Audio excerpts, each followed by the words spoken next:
I'm Tom Merritt for Tech Republic. Here are the top 5 things to know about working with millennials. Every generation thinks the one behind it is problematic. The greatest generation had issues with the boomers, who looked askance at the Gen Xers, who get frustrated with the millennials. But it's the millennials that are grabbing all the headlines now as they mature and fill the workforce. Do you have to have special skills to work with millennials? Or to be a millennial working with the olds?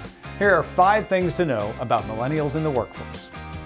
Number 1, you have to speak in terms they understand. They don't remember Nixon. Gunsmoke reference? Gonna go right over their head. Millennials were born between 1980 and 2000. Some of them may be even unclear who the Beatles were, but don't be offended. You might have looked at Mary Pickford and called her Clara Bow. Kids, ask your flapper grandparents. Coming in at number 2, give feedback. Millennials want to know how they're doing. Don't expect them to be satisfied just punching the clock. Give them useful and honest evaluations on a regular basis. Up to number 3, listen. Millennials want to be heard. Take the time to ask their opinion and really try to understand what they say. You don't have to make it a democracy, but do honestly take into account their opinions and they'll appreciate it. Sliding in at number 4, money may not be the most important thing to a millennial's job satisfaction. Just as important is feeling like they're part of something they can be passionate about and having daily job duties that seem meaningful.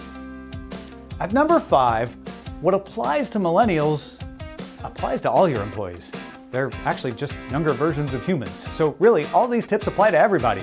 Millennials, like all young generations, ask why more often and lack experience because they're young. Someday they'll be older and complaining about all the new Gen Z employees. And I'll republish this same list then, I expect. Hey, I'm just saying, treating people with respect is good management practice for all ages, right? There's more where that came from too. Check out our other videos and articles at techrepublic.com. I'll see you there.